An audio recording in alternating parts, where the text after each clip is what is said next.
began, how God created it by hand, from mighty mountains to the raging sea, to every leaf on every single tree. It's in the holy book, just open up and take a look. It's a story for young and old, the greatest story ever told. So lend an ear and you will hear the greatest story. The greatest story. Danijel u lavskoj jami. Bio je to jako žalostan dan kad je kralj Babilonski opkolio Jeruzalem sa svojom vojskom.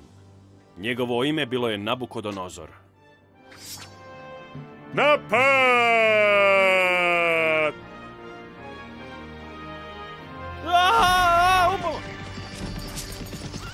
Kralj i njegova vojska oteli su stvari koje su pripadale Bogu, a onda su uništili njegov hram. Kralj je tada odredio da otete stvari budu odnesene u Babilon, ali to nije bilo sve što je uzeo. Ašfenazu, uzmi najpametnije mladiće u Jeruzalemu. Moraju biti jako zdravi i vrlo pametni, tako da mogu raditi za mene u mojoj palači. Ne diraj to. To je iz hrama. Oni pripadaju Bogu. Odnesite sve u naše kraljevstvo.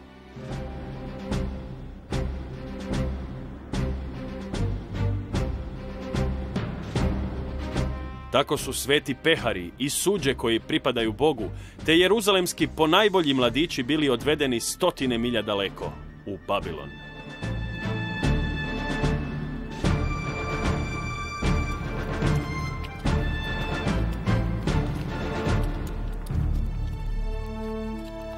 Među onima koji su odvedeni bili su Danijel i njegovi prijatelji Šadrak, Mešak i Abednego. I premda su Danijel i njegova 3 prijatelja bili 100 milja daleko od doma i kuće Božje, ostali su vjerni Bogu.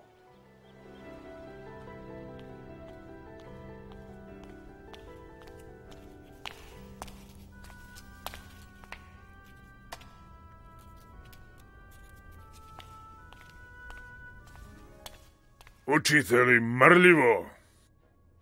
Ovo je nemoguće. Nikada nećemo naučiti čitati i pisati tvoj jezik. Bog je bio s Danijelom i njegovim prijateljima.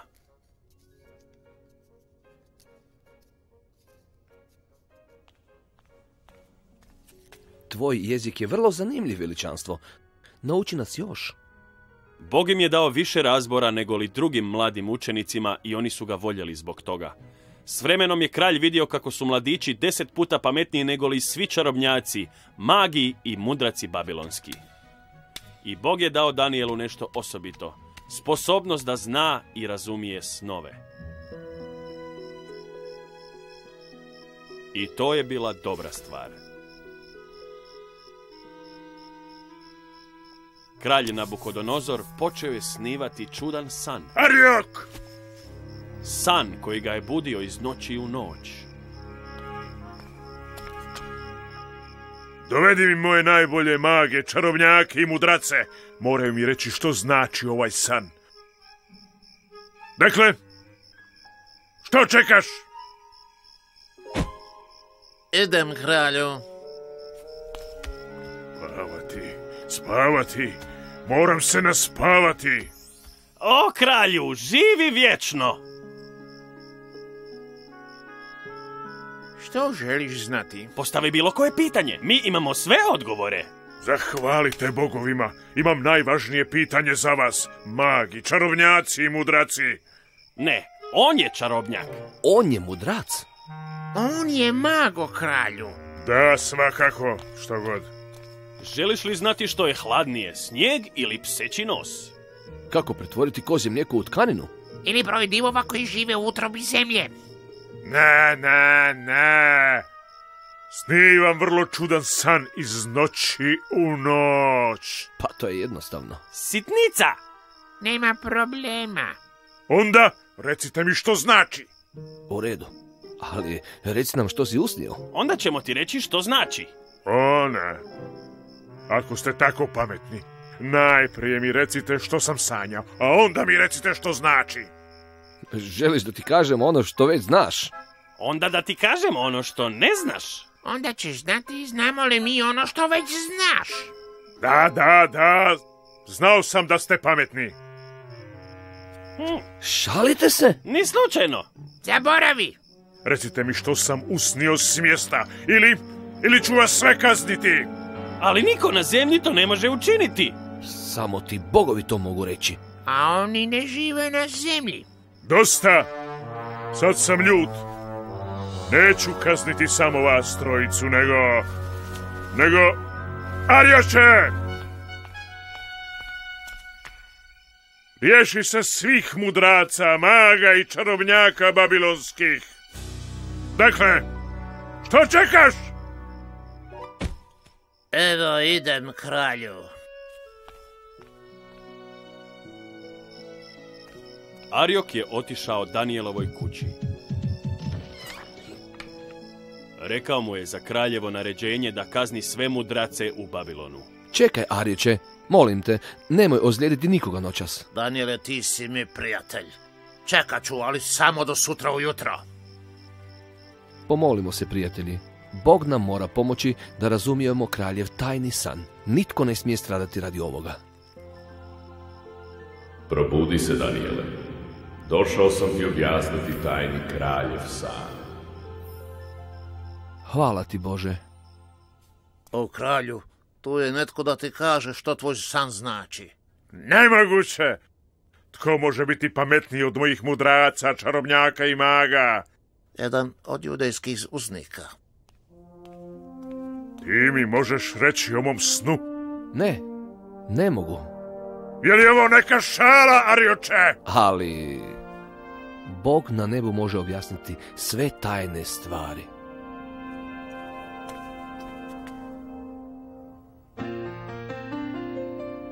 Oh, I know what your dream means. I know what your dream means. God has told me to pass the word about what I've seen and what I've heard. It's a simple message, sir, with a truly holy theme.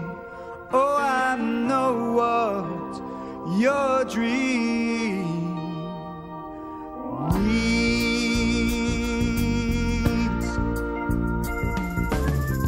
Oh, King Nebuchadnezzar, believe me, it's my pleasure to come here to you and shed some light.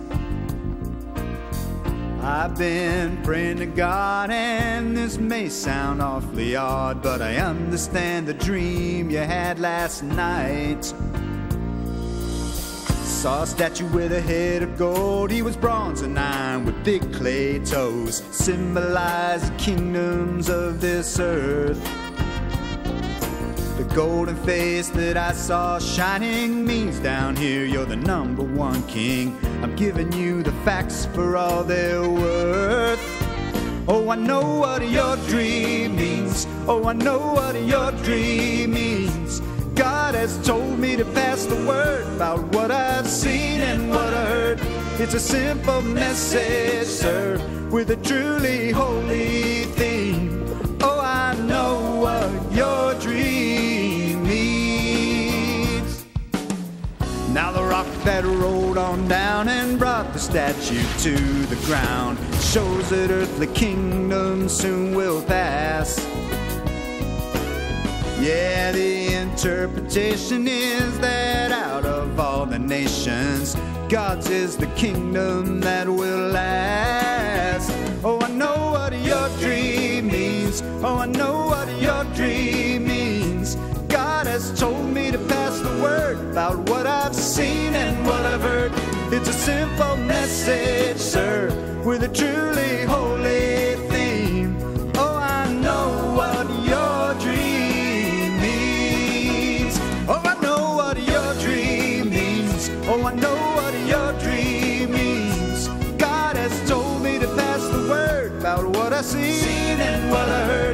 It's a simple message, sir, with a truly holy theme. Oh, I know what your dream means. God has told me, King, what your dream means.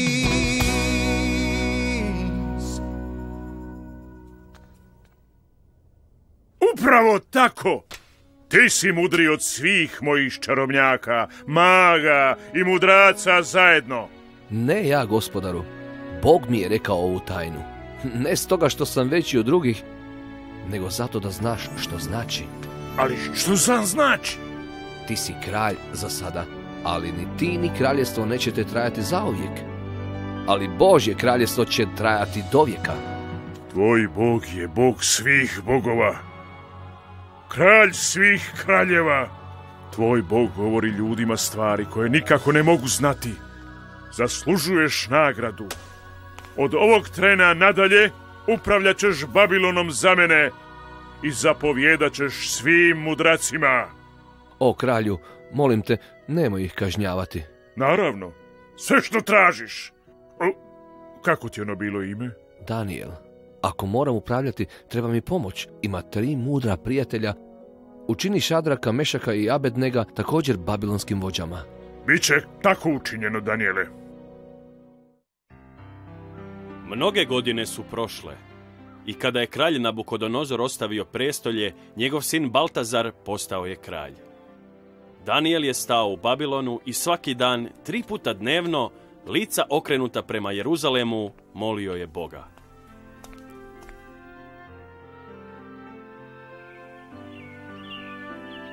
Nakon mnogo godina, Danijela je novi kralj Baltazar sasvim zaboravio.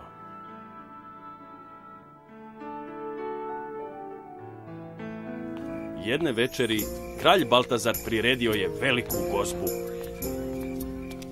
Nerazumni kralj upotrijebio je pehare i tanjure ukradene iz Božje kuće. Haha, zabavljate li se dobro svi? Pijući iz ukradenih pehara, hulio je na Boga, jer on je vjerovao u bogove načinjene od zlata, srebra, bronce, željeza, drva i kamena. Haha, zahvalimo se bogovima na ovoj prekrasnoj gozbi!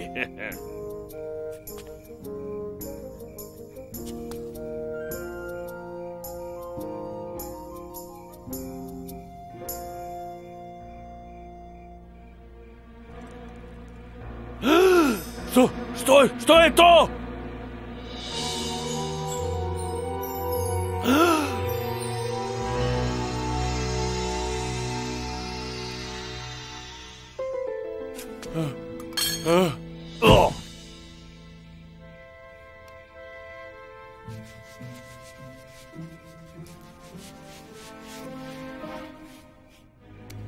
Čarobnjaci, mazi, mudraci, dođite ovamo, brzo! Brzo! Što tu piše? Pročitajte mi!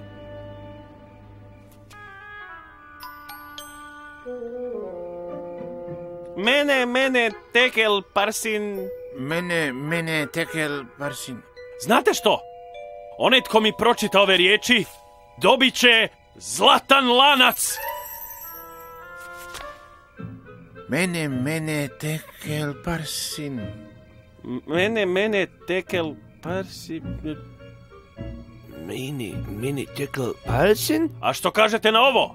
Fina purpurna odjeća, dostojna kralja. Učinit ću ga čak i 3. najvišim upraviteljem u mojem kraljevstvu. Nemoguće! Neizvedivo. Ma nepojmljivo!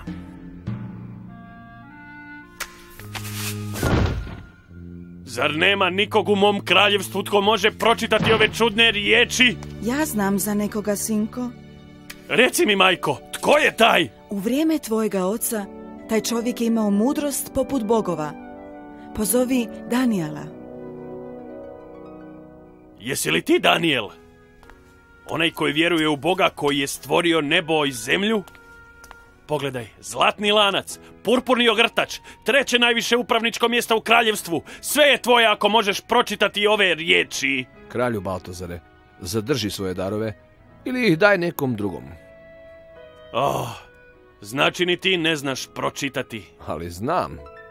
Znam i reći ću ti što piše. Tvoj otac je bio tako tvrdoglav i ponosan da je izgubio svoje kraljevstvo. Bog vlada nad svime na zemlji i on odlučuje tko će biti kralj. Ti ovo znaš, ali se ne kaješ zbog svih groznih stvari koje si učinio.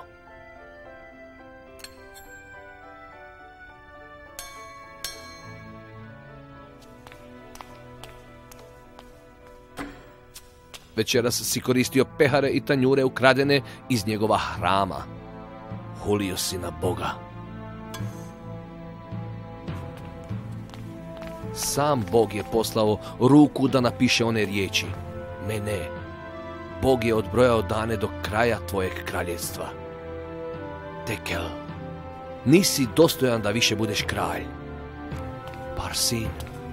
Tvoje kraljevstvo će biti dano nekom drugom narodu. Danijel, znam da govoriš istinu. Kralj Baltazar je održao obećanje i dao Danijelu purpurni ogrtač i zlatan lanac i učinio ga trećim najvećim upraviteljem u zemlji. Ono što je Danijel rekao obistinilo se. Te iste noći.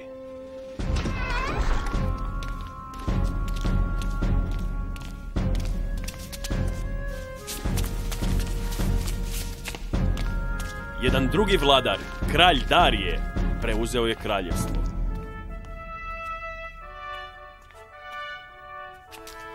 Novi kralj odabrao je 3 čovjeka da vladaju kraljevstvom, a budući je Bog učinio Darija vrlo mudrim, Danijel je bio jedan od trojice. Uskoro, kralj Darije je vidio koliko je Danijel bolji od ostale dvojice i namjerio je učiniti Danijela jednim i jedinim vladarom zemlje. Zbog toga su ostala dvojica jako se naljutila.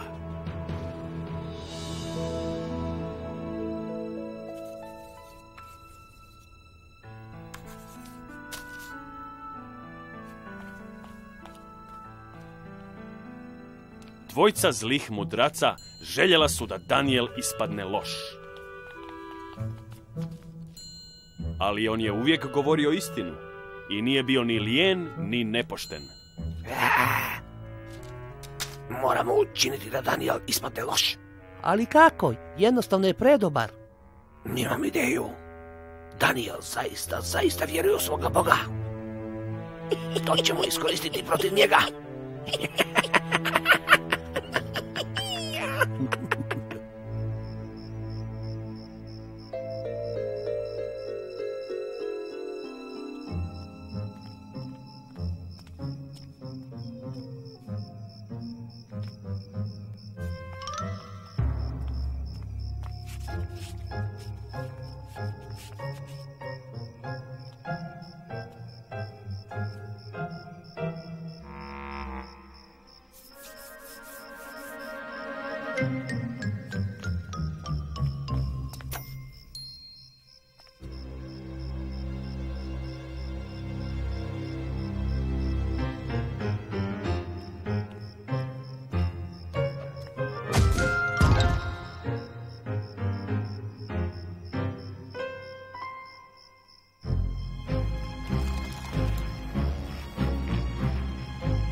Ja sam, Bože, Danijel.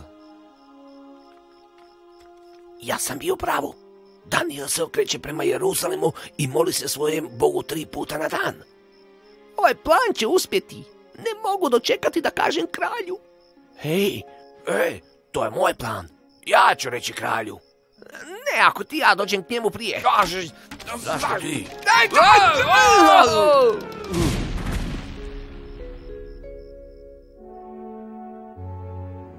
Njihov naum je bio strašan. Naum da se riješe Danijela. O, kralju Darije, ti imaš brojne neprijatelje. I mi znamo kako ćeš ih pronaći. Odredimo blagdan kroz 30 dana po cijelom kraljestvu. 30 dana nitko se ne može moliti bilo kojem bogu ili čovjeku osim tebi. Nekako mi se sviđa kako to zvuči. A sada dolazi najbolje. Ako se ne budu molili tebi, sigurno su tvoji neprijatelji. Onda ćemo ih baciti u Lavsku jamu! Tako mi bogova, Mislim, mene mi. To mi se sviđa. 30-dnevni blagdan. Da, veliki blagdan. Slavlje kao ni jedno drugo. Moram reći Danielu.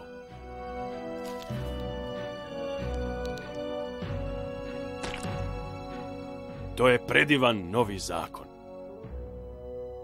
Daniel je čuo za novi zakon, ali je ostao vjeran Bogu. Krši novi kraljev zakon. Moj plan je uspio. Daniel se moli svojem Bogu. Bacimo ga u lavsku jamu. Čekaj, to nije bio tvoj plan. A nije, to je bio moj plan. Ja sam puno mudriji od tebe.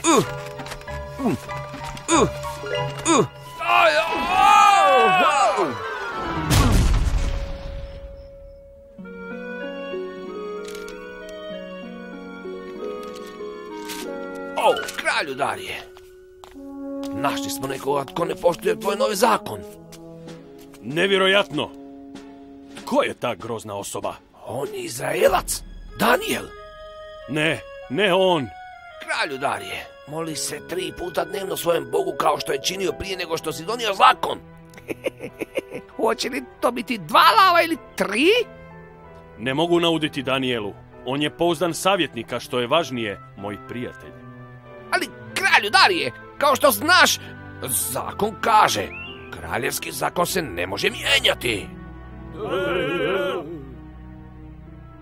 U redu. Vodite Daniela u lavsku jamu, dragi moji prijatelju. Što sam učinio?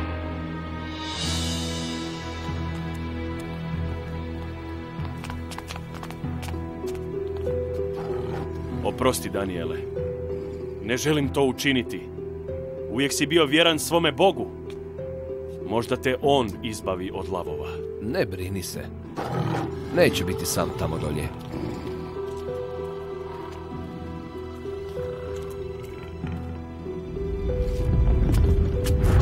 Tako, da nitko ne mogne pomaknuti kamen i pustiti Daniela van jame, kralj Darije zapečatio je otvor kraljevskim pečatom.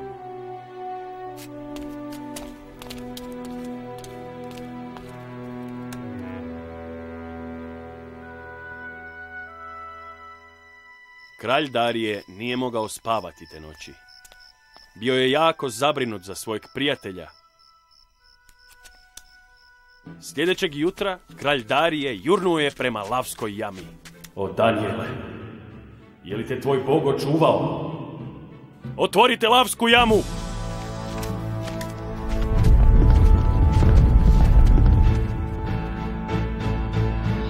Ali nije se imao čega bojati. Rano si ustao, kralju Darije. Daniel je bio zdrav i čitav.